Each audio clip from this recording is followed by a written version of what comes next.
As Senna hustled on, Piquet was lining up to pass Mansell. Piquet had a new differential, of whose virtues, so the story later went, he had neglected to inform his colleague. Piquet was an old hand who knew a lot of tricks about setting up a car, but not telling his teammate about them would have been a new trick.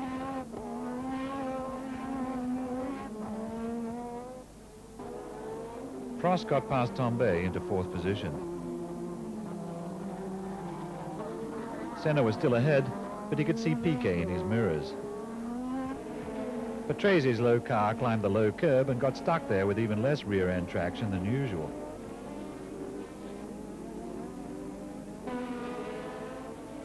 Piquet now had Senna lined up, and with the extra handful of boost permitted to him by the Honda's excellent fuel management, he simply uprated himself and swept grandly by.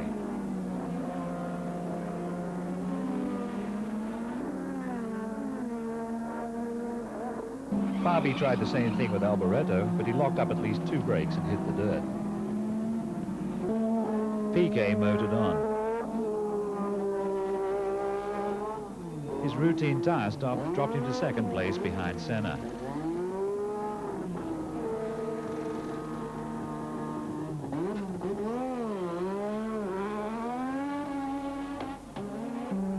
Senna motored on. Senna's routine tire stop was nothing dazzling, but it let him keep the lead.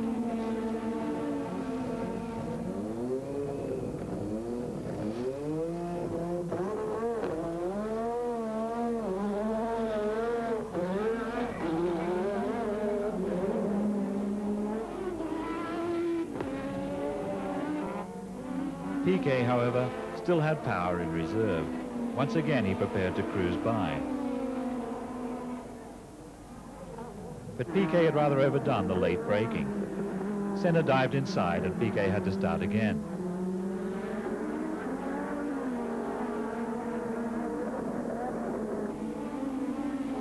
Two laps later, Piquet varied the attack and drew level on the outside. You can see taxi drivers doing this to each other every evening rush hour in Rio, but for the Hungarians it was a new experience. Viva el capitalismo! The same maneuver in slow motion reveals technical details, such as Piquet making the sign of the cross and Senna closing his eyes.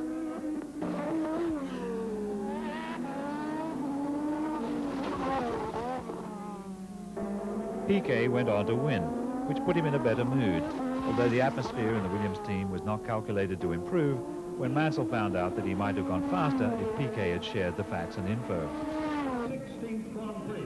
Senna came home second. The Österreichring is a very fast circuit on which the drivers can engage top gear for several seconds on end and are thus made very happy. Warwick's low-profile Brabham tried to go through the top of the hill instead of over it. This was a drastic way of keeping the Brabham's back end on the ground.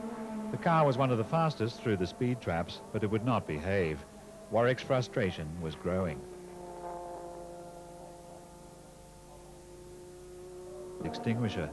The fire truck got there on the same day, but only just. It's at long moments like this that drivers miss those wonderful English marshals who collect old copies of motorsport, pester them for autographs, but are there when you need them, instead of after the ashes have grown cool.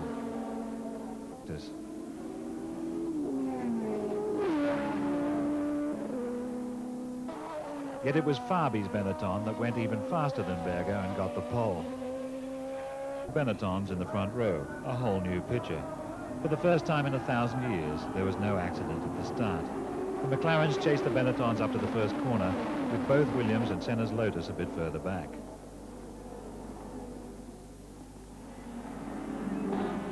Berger had got clear, but Fabi had no intention of letting him get away, even if this was his home ground. Behind the Benettons, Prost and Rosberg's McLarens sandwiched the Williams Hondas.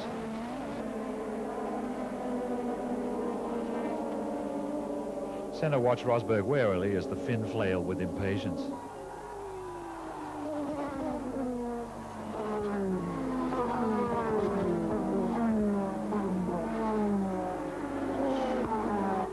Things went on like that for some time, the usual big five up at the front, except that the two Benettons were ahead of them, as if Rosenkrantz and Guildenstern had both appeared on stage dressed as Hamlet and refused to go off again. Fabi tried to swap with Berger going up the hill, but Berger thought otherwise. Patrese, who had pinched Warwick's car after his own had failed to reach the grid, was out after 2 laps with a blown engine and inched home to a pit where no one was jubilant.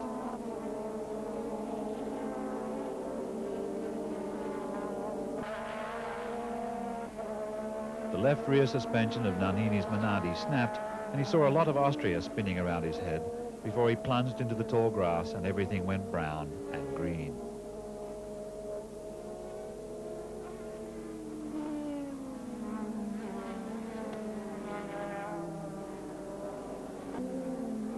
But over the crest, he pulled a fast one.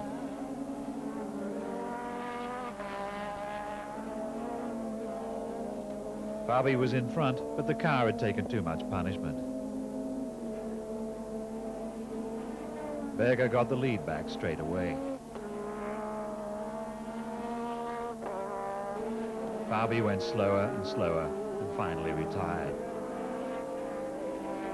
Mansell was now of a mind to challenge Prost for second, but it was a long and exciting process.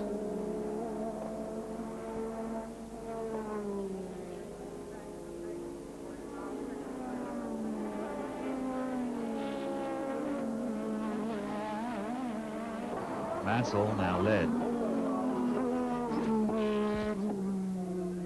Prost was now the leader.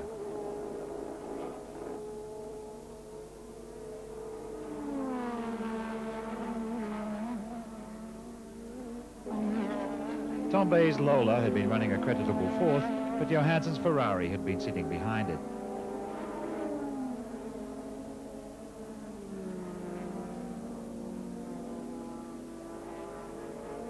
After a long battle, Johansson got by, just as race leader Prost came back round to remind them of reality by lapping both. Rosberg went out to grass with a glitch in the electronics.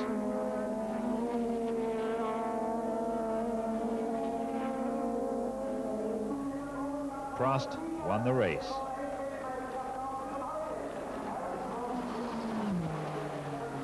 The next man on the same lap was Alboreto, with Johansson in the other Ferrari 3rd, the best-looking result for Maranello in some time.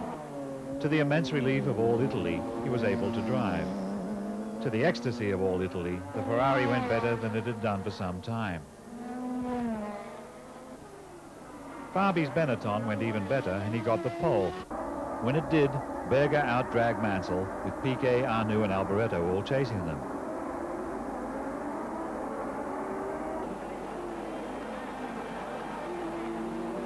Senna was left standing, his transmission shot. So it was Berger, Mansell, Piquet, Arnoux and Alboreto.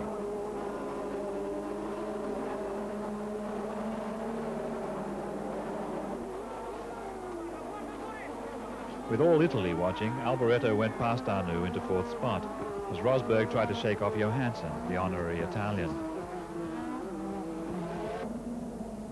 Tombé's Lola looked bad enough until you saw the other guy. Patrese in the ill-fated Brabham, which didn't really need this on top of everything else. Mansell took 1st place from Berger as they accelerated out of the Parabolica.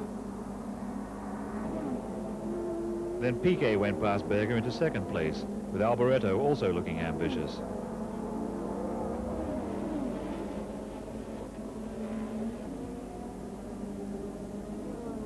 Alboreto's Ferrari went past Berger's Benetton into 3rd place, cheered to the echo even by those Italians wearing Benetton sports shirts, creating the same effect in the audience as if he'd thrown a tomato at the Pope. The officials decided to black flag Prost for being foolish enough to listen to them when they allowed him to start. For 2 laps he understandably ignored the signal, but then stopped with a blown engine. At one time he was 5th and certainly would have gone even higher. It is worth reflecting, in view of later events, that Prost was not without his share of bad luck in 1986. The leading 4, Mansell, Piquet, Berger and Johansson, all made pit stops but ended up in the same order.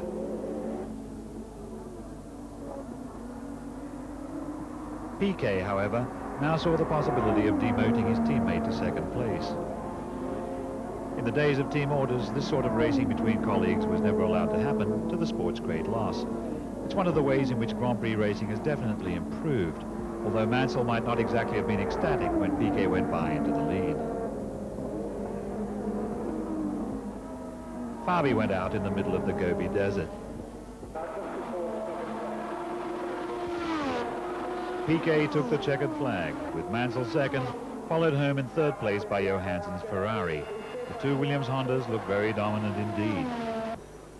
2 years before, Esteril's first Grand Prix had been the last of the season, the race where Lauda won his last World Championship by half a point, and where Prost had lost.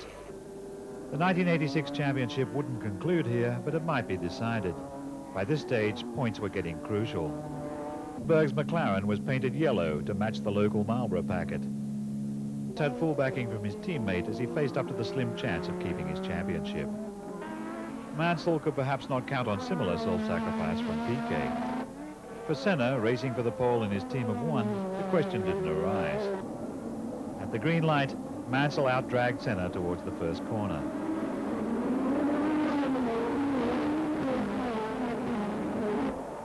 Into the romantically named first turn, Mansell led Senna, Berger, Piquet, Prost, Fabi and Rosberg in the yellow pearl. Mansell pulled away from everybody except Senna. Patrese had not given up on the Brabham and was trying hard. Gradually, Mansell began to leave even Senna at a loss. Piquet and Prost queued up to get past Berger.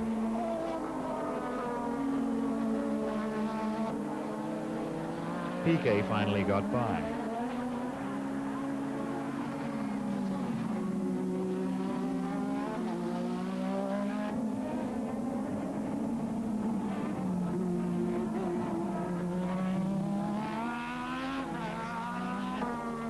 Prost having already got past Berger, now it was Rosberg's turn. Who said he was yellow?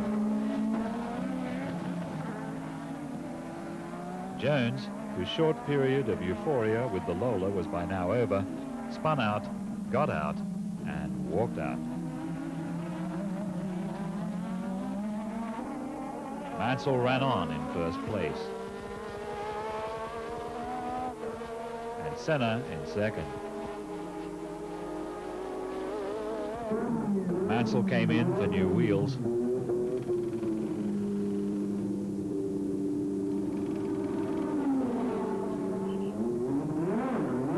He went out again, still ahead. All the fighting was for second place.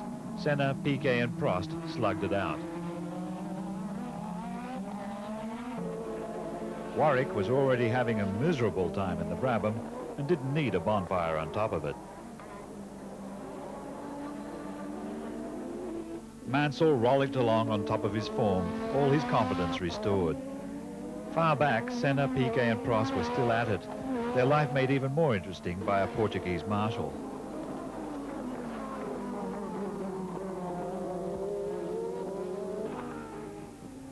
Then Piquet overdid it, but he kept the Honda howling and got back into what was left of the race.